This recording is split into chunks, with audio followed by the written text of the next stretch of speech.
Goed, baie dankie vir die wat dit uitgedeel het, ek waardeer. En in die blaadjie sal jy ook die maand se kalendertjie sien, dis nogal 'n besige maand. Nie net is dit hierdie maand 'n hemelvaart nie, dis ook Moedersdag volgende week. En ek wil vra dat al die moeders dit sal bywoon, dat hulle sal kom. En as die kinders na jou toe kom, bring hulle sommer ook saam vir kerk volgende week, en dan kan julle skaapbout gaan eet, of gaan uit eet, of wat ook al. As jy die voorreg het om jou kinders by te hê, wil ek jou vra, asseblief kom. Die vrou berei voor om ietsie vir die vrouens, vir die mamas. Michelle, jy is nog geen mamma nie, jy is amper daar. Maar iets te gee vir die moeders, ook so, julle weet, elke jaar is daar so 'n klein verrassingkie, en dis ook maar net om te sê, ons waardeer die moeders. Ek weet nie waar sou lewe wees sonder moeders nie. So, ons waardeer ons moeders, so ek wil nooi 'n moeder uit, om volgende week saam met ons hier te wees, en ek glo en vertrou, dit gaan ook 'n spesiale diens wees. En dan die 14de, as ek nou reg is dit hemelvaart, dis dit 100dag. So ek wil jou ook uitnooi, kom vier die hemelvaart saam met ons. Want ons is bly, Jesus is nie meer in die graf nie, hy leef, hy het opgestaan, hy het opgevaar en hy sit aan die regterkant van die Vader. Maar net soos, ons herinner onsself op hemelvaart, net soos wat hy opgevaar het, so sal hy ook weer terugkom. Amen. En dan net so 10 dae van daarna is Pinkster. En die uitstorting van die Heilige Gees. En ons gaan so, ek dink is die donderdag en die Vrydag, gaan ons bietjie leer oor die Heilige Gees hier by die kerk. En dan die Sondag is Pinkster Sondag. So, ek wil jou graag uitnooi. Wees deel, wees betrokke. En dan begin ons ook nou vanaand met 'n nuwe diens. Awakening Nights. Dit is, ek het vir die Here gesê, ek wil nou nie net sê, is aanddiens nie, want dit moet nie net nog 'n aanddiens, nog 'n diens, nog 'n programmetjie wees op ons kalender nie. Want ek glo in die tyd toe ek stil geword het, dit is een van die goed wat die Here op my hart gelê het. En dit is spesifiek daarop, en dit sê alles dit in die naam, to wake up the church and the bride of Christ. En ek gaan meer daaroor later sê, ek gaan nie nou te veel daarin gaan nie, maar as jy vanaand wil hoor, dan kan jy kom, ons begin 5:00, ons gaan bietjie saam worship. Jy moet nou nie kom en verwag, het gaan net 1 uur of 1 en 'n half wees nie. Dis nou die een surprise. Sondagoggende is 1 en 'n half. Maar sondagaande is absolutely, ons gaan in die Heilige Gees oorgee. As dit 10 minute is, is dit 10 minute, as dit 3 ure is, is dit 3 ure. So, it's not for everybody, but it's for everybody. Okay? Ek maak dit sin? Nee, klokkies lei nog nie lekker oral stil nie. Maar dis regtig as jy die Here soek, wil ek jou uitnooi om saam met ons vanaand te wees. En dan na die tyd gaan ons lekker sop en broodjies eet. So, kom geniet dit saam met ons. Ek wil vanmôre met jou praat oor die bruid van Christus, en ek gaan net raak vanmôre, en ek glo soos wat die Here lei, gaan ons dalk oor die volgende tyd bietjie meer gesels, en dit sal dalk by die aanddienste ook aansluit. Maar ek wil jy moet vir my saamblaai na Genesis 24, as jy jou Bybel by jou het. As jy daar kan sit, is dit ook reg. Is dit nog nie daar? Ek het dit nog nie geïnstalleer het. So right. As jy Bybel by jou het, en jy het dalk jou foon by jou, dan klop die Bybel, so dan kan jy ook maak by Genesis 24, anders kan jy net saam met ons luister. Genesis 24. Ek gaan nie alles lees nie, want dit is net te veel. Jy kan nou vanmiddag, as jy nou na jou skaapbout of jou gebakte hoender, net so voor of na jy middagslaapie gevat het, kan jy gou hierdie gedeelte gaan lees. Almal weet wie is Isak, glo ek hierso vanmôre. Abraham se seun, die belofte waarvoor hy gewag het. Die belofte, die seun wat die Here gesê het, hy sal hê, en deur hom sal die nageslag wees, so baie soos die sterre van die hemel en die sand van die see. En Sarah is toe nou al dood in hierdie tyd, en Abraham soek 'n vrou nou vir Isak. Genesis 24 vanaf vers 1, en Abraham was oud en ver op sy dae, en die Here, wel, ek sou so dink, hy was al amper 100 toe hy, jy weet, seun gekry het, so, en die Here het vir Abraham en alles geseën wat hy gedoen het, en so sê Abraham aan sy dienaar, die oudste van sy huis, wat hy op sig gehad het oor al sy goed, let tog jou hand onder my heup, dat ek jou kan laat sweer by die Here, die God van die hemel, en die God van die aarde, dat jy vir my seun, 'n vrou sal neem, uit die dogters van die Kanaaniete, onder wie ek woon nie, maar dat jy na my land en my familie sal gaan, om vir my seun Isak 'n vrou te neem. En toe sê die dienaar vir hom, miskien sal die vrou my nie wil volg na hierdie land toe nie, moet ek 'n seun dan maar terugbring, en die seun dan terugbring in die land waaruit u weggetrek het, en Abraham antwoord hom, neem jou tog in ag, dat jy my seun nie weer daarheen bring nie. Die Here, die God van die hemel, wat my uit my vader se huis en uit my geboorteland weggeneem het, en wat met my gespreek en vir my gesweer het, met die woorde, aan jou nageslag sal ek hierdie land gee. Hy sal sy engel voor jou uitstuur, en jy moet vir my seun daar 'n vrou gaan haal.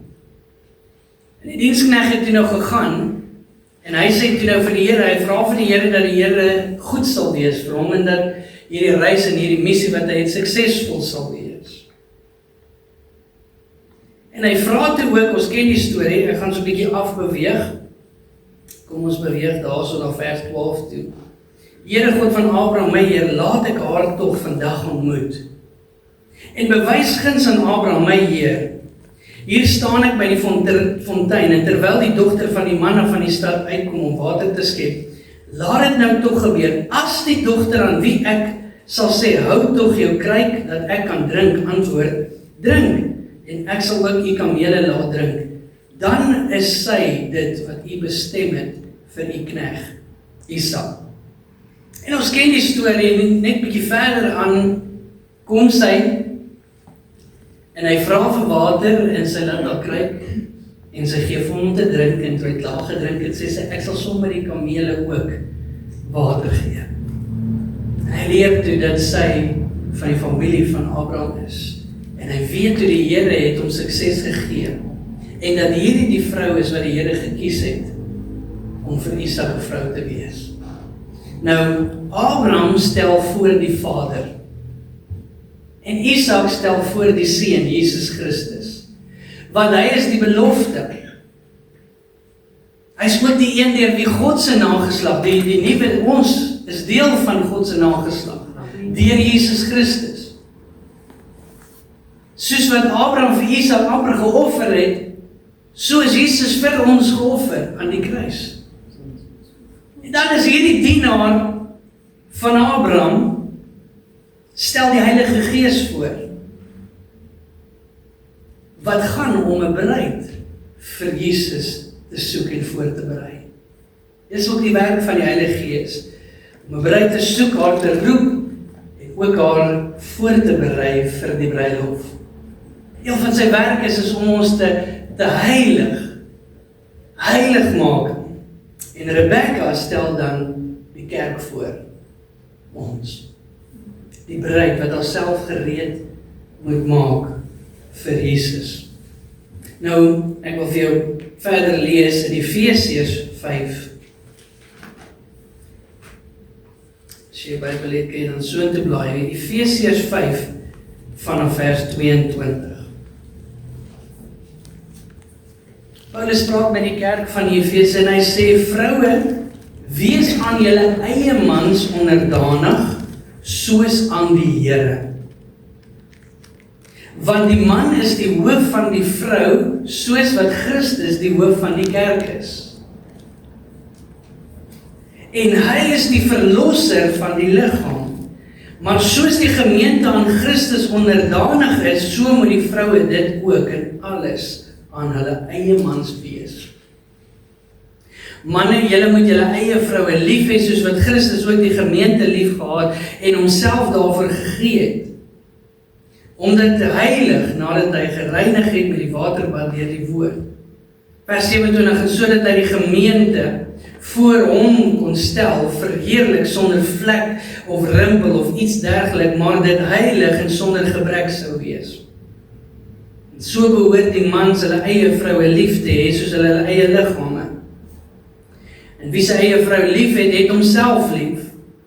Want niemand het ooit sy eie vlees gehaat nie, maar hy voed en koester dit, net soos die Here die gemeente voed en koester. Sure.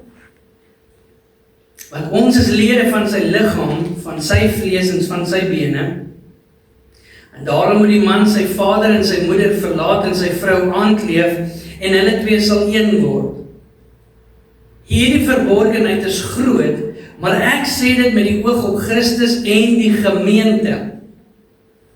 En dis God se hele doel ook met huwelike, is dat die man en die vrou op die einde van die dag 'n refleksie sal wees van Christus en die kerk. Terwyl ons huweliksverrykingskursus gedoen het, ek konstant gesê het, ons hoor wat sê die leraar vir ons van hierdie gedeeltes, en dat die man die vrou moet lief hê, soos wat Christus die kerk lief het, en dat die vrou moet onderdanig wees. Maar op die einde van die dag moet ons ook vir onsself vra, na wat en na wie toe wys dit? Want net soos wat die Here wil hê die huwelik moet lyk, so verwag hy die verhouding tussen die kerk en Jesus Christus moet dit ook wees. Net soos wat die vrou moet onderdanig wees aan Jesus, so moet die kerk onderdanig wees. En haar man moet die kerk onderdanig wees aan Jesus. En soos wat Jesus die kerk lief het en homself vergee daarvoor, so moet die man die vrou lief hê. En soos wat Jesus die vrou reinig, die gemeente, is dit ook in 'n mate die man se verantwoordelikheid om te bid vir die vrou en jou vrou geestelik te lei. Die dag wanneer Jesus kom, moet sy veel beter lyk, nie net fisies nie, nie net juwele nie, nie net haarkapsels en naels nie, maar moet sy geestelik veel beter lyk as die dag toe nog getrou het.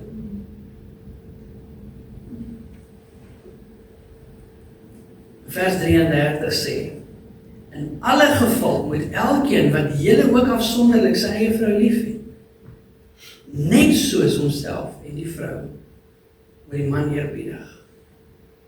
Ons as 'n gemeente bring ook eer aan die Here, deur om te leef soos wat hy wil ons moet leef.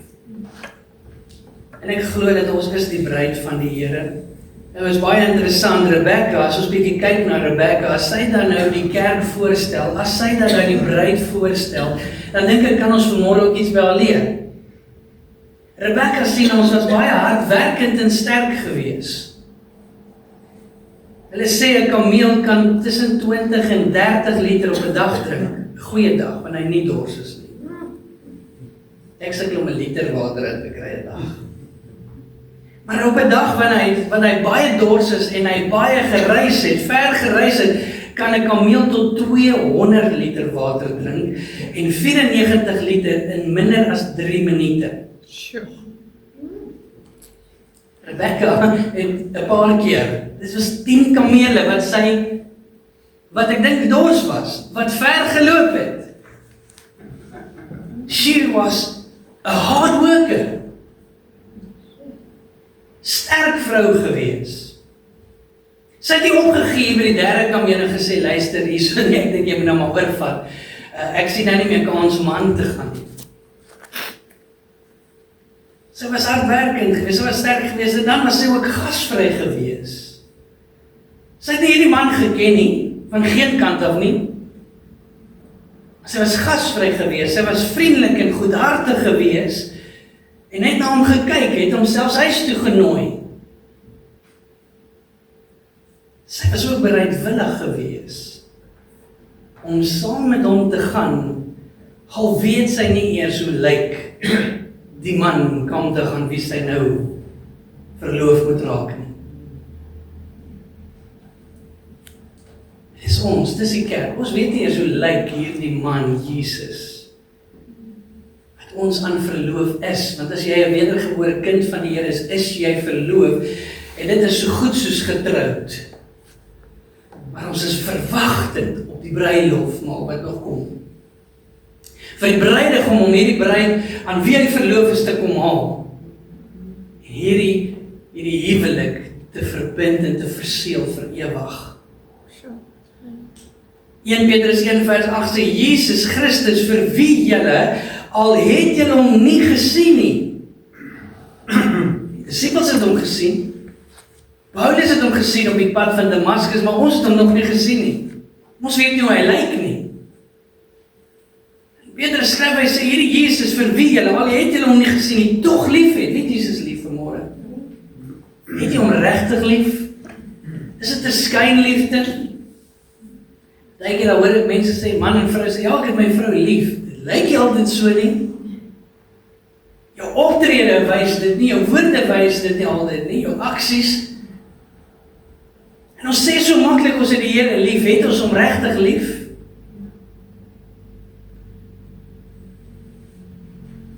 Al het julle hom nie gesien nie, tog het julle hom lief. En wie julle, al sien julle hom nou nie, tog glo. Glo nie, Jesus, maar jy het hom ook nie gesien nie. Sy glo, Rebekka het maar geglo, daar's 'n man. Sy moet hom maar vertrou, sy moet maar glo, sy moet die Heilige Gees, hierdie diensknegt se leiding maar volg, saam met 'n vreemde man gaan, na 'n man wat sy nie ken nie, nog nooit geontmoet het nie, nie weet hoe hy lyk nie, maar sy is bereidwillig. Wat ook vir my sê, dat ek glo sy moet gehoorsaam gewees het aan die Here. Ek glo dis die Here wat haar gelei het in daardie oomblik, om water te gee aan hierdie diensknegt en sy kamele. Dan het sy geloof gehad om alles agter te laat. Alles wat sy geken het, alles waaraan sy gewoond was, die mense voor wie sy so lief was, een man te volg wat sy nog nie gesien het nie, nog nie geontmoet het nie, nog nie meer 'n woord gepraat het nie. Sy het 'n naam. Dis ons, is om hierdie man, Jesus, wat ons nie gesien het nie, en nog nie ontmoet het, fisies en lewende lywe nie, maar ons volg hom, en ons dien hom, ons glo in hom, en ons is hom lief.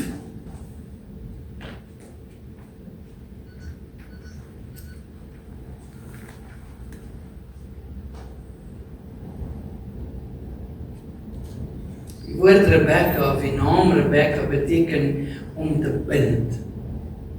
Het is nie fisies om vas te bind nie, maar dit beteken 'n vrou wat met haar skoonheid 'n man bind. En ons lees ook in vers 16 van hoofstuk 24 aan Genesis, Rebekka was 'n besonderse mooi meisie. En het nog nooit by 'n man geslaap nie. Sy was 'n maagd gewees.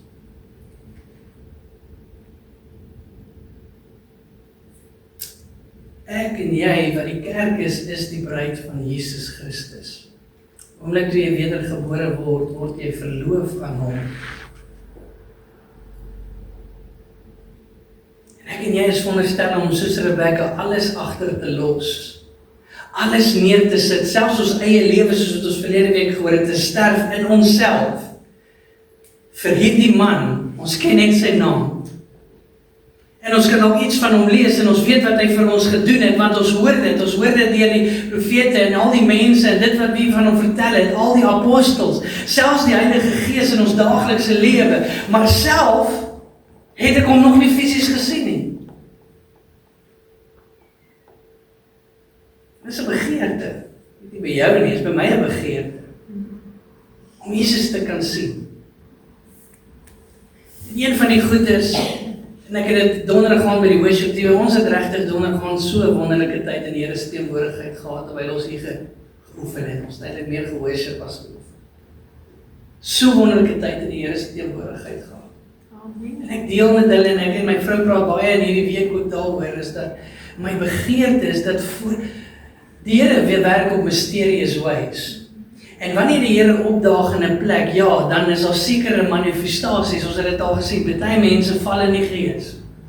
And it's something I cannot explain. It is something I have not experienced myself. En ek weet ook, daar's counterfeits, en baie keer is ek dalk 'n bietjie krities, want ek het al gesien hoe dit dan Jakob opval, 'n pastoor aan omstoot. So ek is baie skepties baie keer vir hierdie goed. Maar ek het ook al gesien hoe mense werklik onder die gees val, en 'n ontmoeting met die Here, wanneer hulle opstaan, nie dieselfde is. Die Heilige Gees kan homself op verskillende maniere openbaar. Party mense begin verskriklik bewe. En dis nie net halleluja, nie, dis fisies, hulle kan nie, hulle die beheer oor hulle lyf nie. Ander mense soos ek raak weer verskriklik emosioneel, ek voel ek kan net huil, en is so ugly cry, die snot loop, dit is net lelik om te sien. En hierdie week het ek weer net so lekker hier gebid saam met die Here, en ek kon net ugly cry, want julle was nie hier nie. Ek kon net wees in die teenwoordigheid van die Here, sonder om te dink, wat gaan mense dink? Jene, kyk hoe lyk hierdie ou vanmôre. En dan snaakse goeders, baie mense, hulle sien glory clouds, en hulle sien goud in die lig, en ek weet nie wat se vreemde goeders alles nie. Maar ek sê net, Here, I do not care about that stuff. What I care about is that I see you. En selfs al ervaar ons nooit te val in die gees of al hierdie goed nie, maar ons weet, Jesus is hier. Ons kan hom voel en ons kan amper aan hom raak, ons kan hom ruik. Dan is dit al wat saak maak, hoe hy self verder wil werk en wat hy wil doen is sy saak. Baie keer ook ons soek die gifts en ons jaag die gifts na, but we do not know the giver. Die gifts is awesome, en Paulus sê ook, jy weet, hy wens dat ons hierdie goed sal hê, dat ons dit sal verstaan, en dat ons daarin sal opbereid, want dit is tot opbou van die kerk. But you can have the gifts and still not know the bridegroom, the giver. And then we miss it. Soos 'n bruid haarself gereed kry, so moet ons onsself gereed kry. Ek en my vrou is verlede jaar deur hierdie oefening. En ons gedink, ons wil net iets kleins doen. Net die naaste vriende en familie, tot jy 'n lys begin maak. En dan sien jy, vir wie sê ons nou nee? Ek sou graag die hele gemeente daar wou gehad het, maar dit was net nie moontlik nie. En toe begin ons met die reëlings en ons besef, jy het tafels nodig, daar's stoele nodig, mense moet kan sit, ons wil eet, daar moet borde wees, daar moet messe wees, daar moet virke wees, ons begin besef, ons het nie gedink aan al hierdie goed nie. En so begin die reëlings, en so begin die bruid ook haarself voorberei. Daar word gesigrompies gekoop, en face washes, en dan gaan hulle vir naaloefeninge, net om seker te maak, hulle hou daarvan op die dag. En hare word gedoen, en make-up word gedoen, en die bruid is besig om haarself voor te berei. Ons as manne worry, ek het my hemp gestryk, ek dink 'n uur voor ek gery het. Amen. Maar die bruid berei haarself voor, lang voor die tyd. En my vrou het, ek dink al amper 'n jaar voor die tyd daar ook gehad. Sure. En geweet wat dit beplan, en kyk, daar was 'n skedule, ons is gereeld, ons geherinner, is hierdie al gedoen, het ons al, daar's voorbereiding wat getref moet word. Geen bruid kan net opdaag nie. En ek onthou, my ma het hierdie toneel gedoen, ek dink ons het dit op 'n stadium by die jeug gedoen ook in Sasolburg, om 'n voorstelling te maak van die bruidegom staan en dan begin die troumars speel. Geen bruid kom uit nie. Sy is 'n bietjie laat. En die volgende oomblik toe bars die bruid daar in, maar sy is nog in haar japon en die rollers is in die hare, make-up is gedoen nie, en sommer eintlik so gesmudge en sy sê, ek is jammer, ek is laat, maar ek is nou hier. Die bruidegom sê sorry. Jy is nie voorbereid vir my. En sy soek wat en sy smeek, maar jy het kans gehad, jy het tyd gehad. So moet ek en jy onsself voorberei. Hy sê so in Efesiërs 5:26, Christus. So kom ons begin eers 25. Manne, julle moet julle eie vroue lief hê soos wat Christus ook die gemeente lief gehad het en homself daarvoor gegee het. Hy kom sterf vir die gemeente, vir sy bruid, om haar te heilig, nadat hy dit gereinig het. Ons is klaar gereinig deur die bloed van die lam, deur te glo in die werk wat hy gedoen het, maar nou deur die Heilige Gees en deur die woord reinig hy ons en hy prepare ons, hy berei ons voor. Vir wat? Sodat ons die gemeente voor hom gestel kon word, verheerlik sonder vlek of rimpel, of iets dergelijks. Without stain, without blemish, without wrinkle, sê die Engels. Heilig voor hom kan staan. 'n bruid het ook net een man. Sy kan nie 2 mans hê nie. To marry means to forsake all other relationships for one. Jesus het sy lewe kom neerlê vir die bruid. En wat hy vra is, wat ons verlede week gelees het, om in onsself te sterf en jouself neer te lê vir hom. I can serve, I will serve no foreign God, nor any other treasures. Daar kan geen ander man in my lewe wees behalwe Jesus nie. Ek klink nou weer vanmôre om van die pastoor te hoor dat geen ander man sê, maar hy praat van die bruid because I'm part of the bride. Daar mag geen ander geliefde in my lewe wees. Ek praat nie van my vrou, maar ek praat van iemand wat op die troon van jou hart sit, behalwe Jesus, die bruidegom. Dan vra hy hierso dat die vrou moet onderdanig wees. En hierdie is eintlik 'n vieslike woord in ons samelewing, to submit. Baie vrouens hou nie van hierdie woord nie, want dit voel, nou kan ek, jy weet, daar's 'n man wat my nou kan beheer en vir my kan vertel en vir my kan sê hoe en wat ek moet doen. Maar dit is nie wat submission is nie. Submission beteken nie, jy moet net sharp en stil bly en net daar sit en mooi lyk nie. Nee. Here gee ons asseblief 'n ander gebou.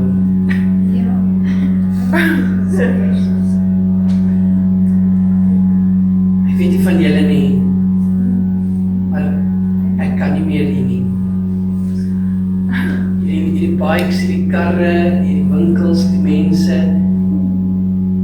Ek bid dat die Here ons 'n ander plek gee.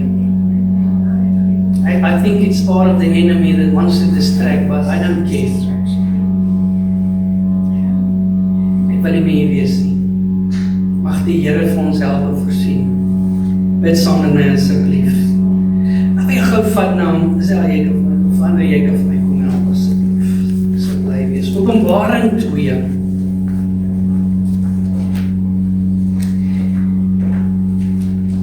Openbaring 2 vanaf vers 2 tot 5.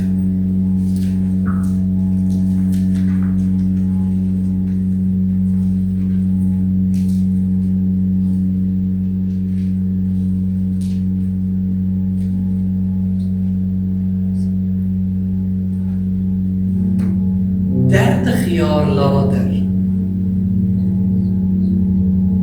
nadat Paulus die brief aan Efesië geskryf het, omtrent 30 jaar later skryf Johannes aan dieselfde gemeente, maar dit lyk baie anders. Paulus skryf vir die Efesiërs en hy sê, ek is trots op julle oor julle liefde. Die liefde van God wat julle het vir mekaar en vir die mense. Vir Jesus se liefde wat in julle leef. Maar hoor wat kom hy en sê, en hier kom Johannes en hy skryf 30 jaar later in dieselfde gemeente en hy sê, ek ken jou werke en jou arbeid en jou lydsaamheid en dat jy slegte mense nie kan verdra nie.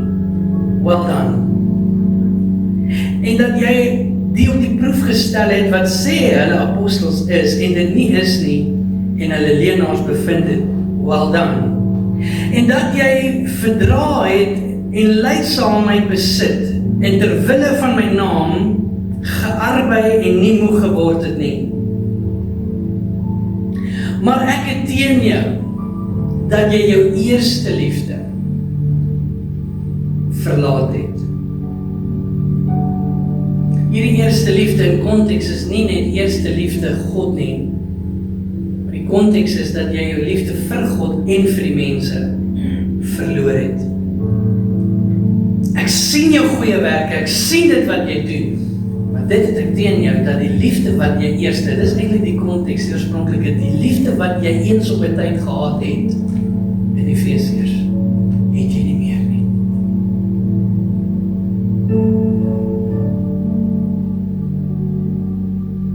Partykeer is dit juist wat die bruid gebeur, is die bruid Here, red ons siel. Mense is on fire vir Here. Ons kan hier deur die 7 gemeentes gaan. Ons dien die Here en ons doen baie keer al die regte dinge. En raak ons koud in ons verhouding met die Here. Soos 'n huwelik.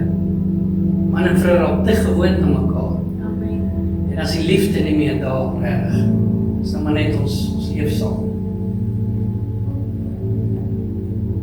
Die Here sê, gaan en onthou dan waar vandaan jy uitgeval het en bekeer jou en doen die eerste werke.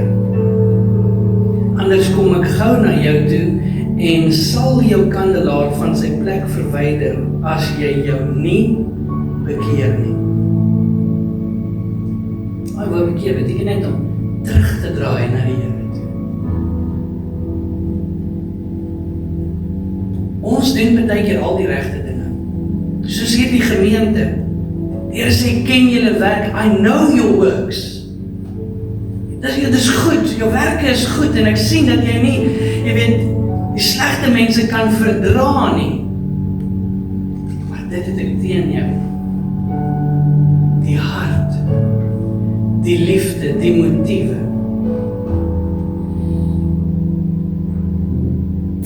Ek moet eerlik vanmôre bieg.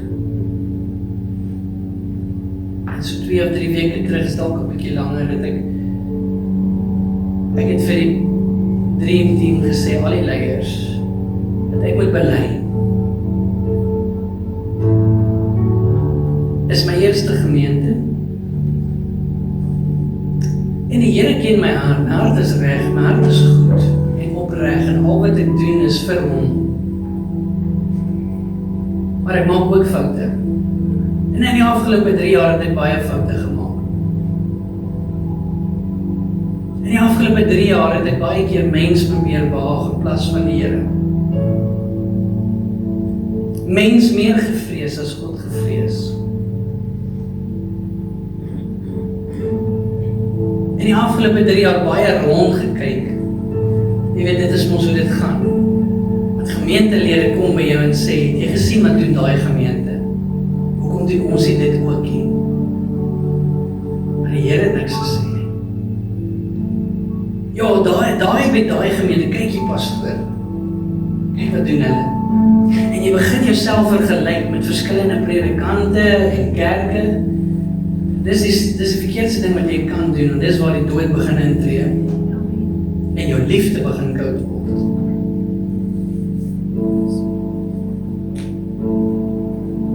En verlede jaar het ons 'n paartjie gehad, wat vir ons baie lief is. En hulle kom en hulle sê, hulle gaan aanbeweeg na 'n ander gemeente toe.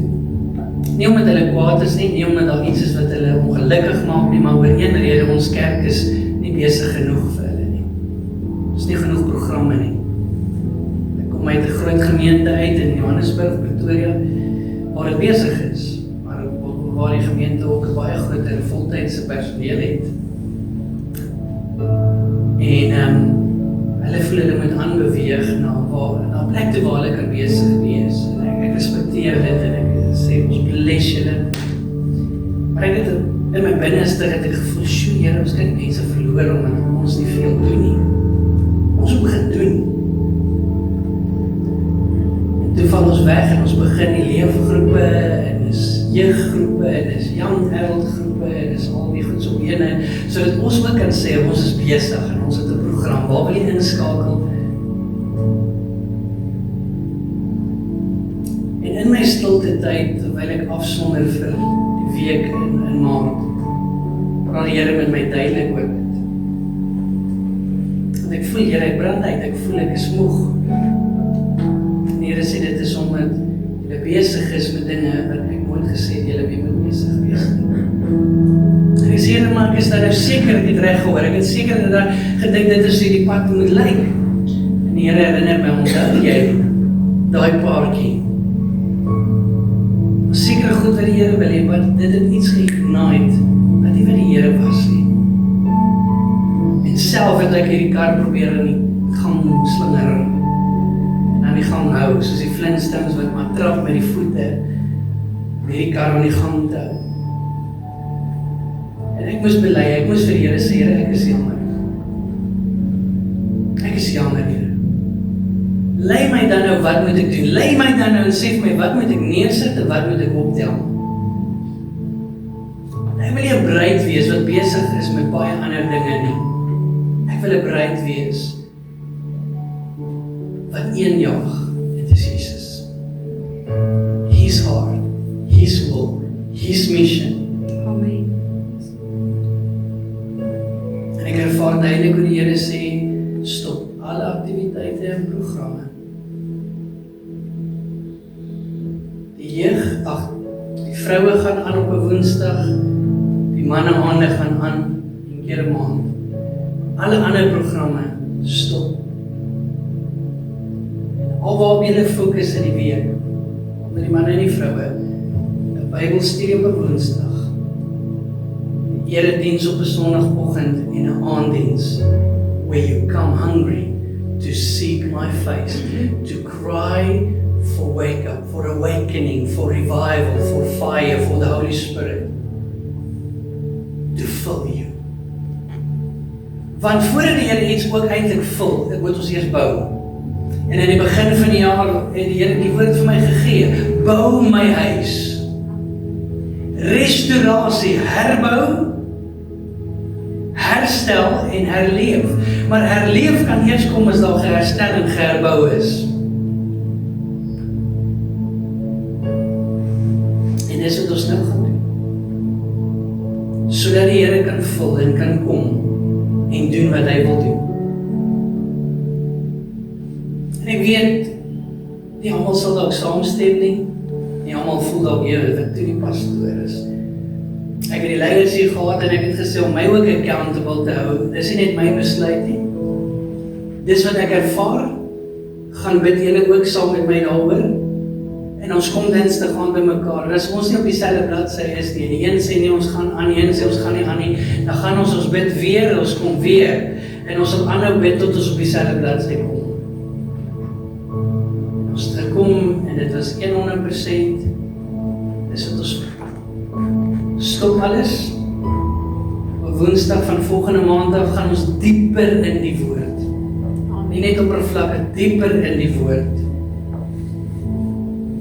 Sondae gaan ons dieper in die teenwoordigheid.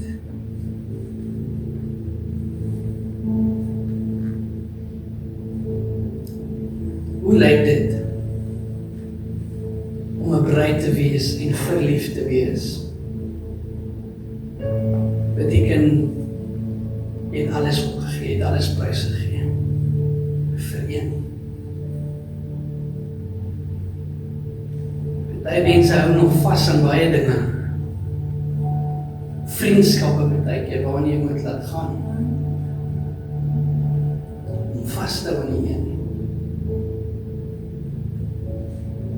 Geen ding of mens op hierdie aarde moet jou aandag meer hê as die bruidegom nie. Ek en my vrou sê dit gereeld vir mekaar. Ons is baie lief vir mekaar en ons stel mekaar eerste in ons lewe. Maar ons een wat nog meer eerste is, as ek in haar lewe en sy in my lewe, dit is Jesus.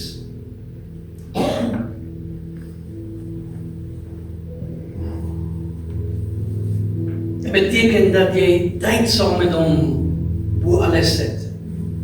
Maar ons kanselleer baie keer ons afsprake met die Here baie vinnig, wanneer ander goed op die kalender opkom. En ons kan begin sommer by 'n bedduur. Op Sondag kan ons vol sit partykeer, maar rede bedduur, dan is die 5 mense. Want ons is besig. Ons lewe is besig. Die wêreld hou ons besig. Laas jy behoorlike tyd saam met die Here gehad, of is dit 'n hit en run, 5 minute gou in die oggend net voor die werk toe gaan, net om te kan sê, I did it. As jy 'n tyd saam met die Here het, kom ons sê tussen 8 en 9 in die oggend, en 'n vriendin sê vir jou, kan ons môreoggend gou koffie drink 8 uur, sê ons baie keer vinnig ja. En ons vergeet, hoorie maar Jesus, wag uit, jy het afspraak met hom. Ek het 'n tannie geken daar in Sasolburg, kyk, sy het al vas daar gehad. Die pastoor kan aan die deur kom klop, sy maak nie oop nie. Want dit is vastheid. Sy kom nie eens uit die kamer nie. En as altyd saam met die Here was, tussen 7 en 8, kan jy maak net wat jy wil. Jy kan sê, ag, maar jy kan ons later saam met die tyd saam met. Nee, I have an appointment. You do not cancel your appointment when you have an appointment with the president. Jy sal alles uitskuif om by hom te wees.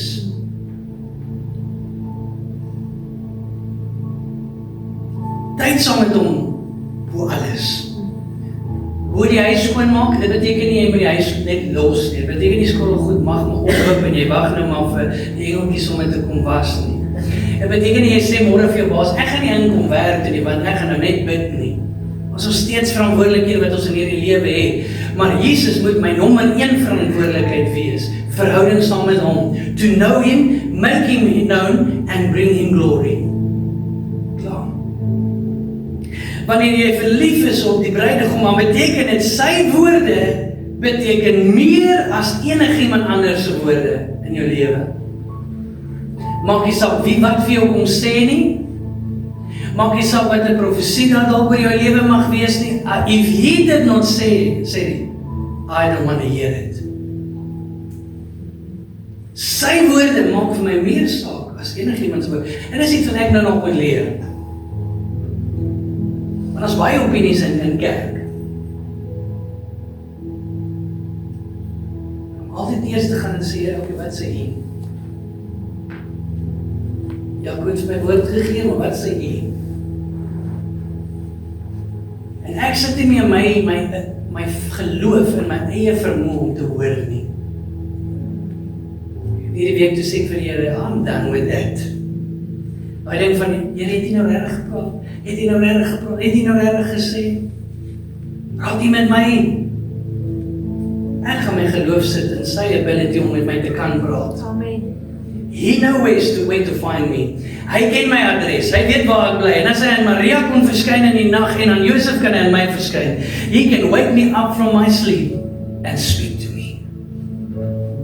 En dis nie uit arrogansie nie, maar ek kan nie in my eie vermoë staat maak nie.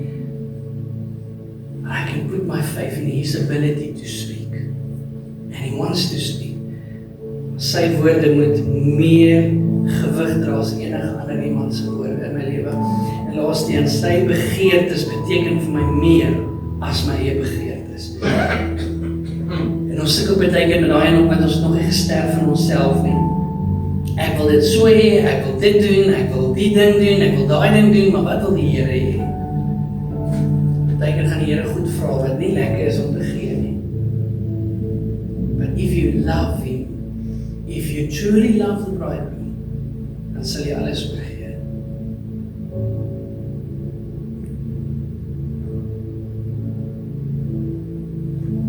Kom ons sit dit en ons sluit die oë.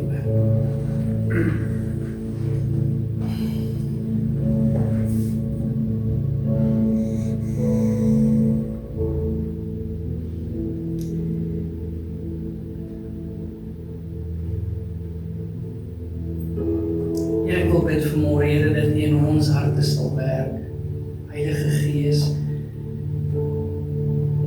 ons voor te berei, om 'n bruid te wees, wat die bruidegom Jesus Christus eerste stel, oor alles stel, eerste kies, en hom my hoogste prioriteit en verantwoordelikheid maak in my dag. Ek wil bid, Here, dat ons weer terug sal keer, soos wat Openbaring 2 sê, om te onthou en die eerste dinge te doen wat ons gedoen het, ons tot Here. Kom vergewe ons waar ons liefde koud geword het, Here. Vergewe ons waar ons baie keer nie gewillig genoeg was om saam met die Heilige Gees te gaan. Waar ons nie bereid was om alles af te lê, neer te sit vir U nie. Mag ons ook soos Rebekka in geloof, al het ons U nie gesien nie, al het ons hier nog nie fisies ontmoet nie, maar in geloof, soos wat hierdie 1 Petrus skryf, Here, dat ons in geloof die Heilige Gees sal volg, alles sal agterlaat, om die bruidegom te volg, vir hom te luister, ons geloof in hom te plaas. Want hy kom weer terug om sy bruid te kom haal. En Mag ons dan gereed wees, Here Vader, voorberei, sonder vlek, sonder so U kan staan, gereed.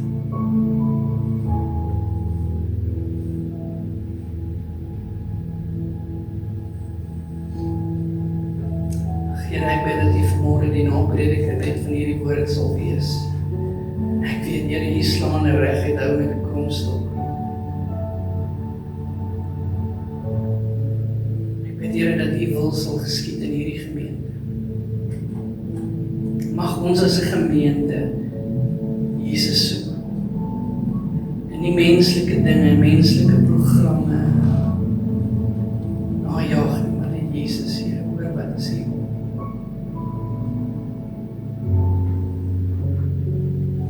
Kom doen in elkeen van ons se lewens wat net U kan doen. Ons gee totaal en al net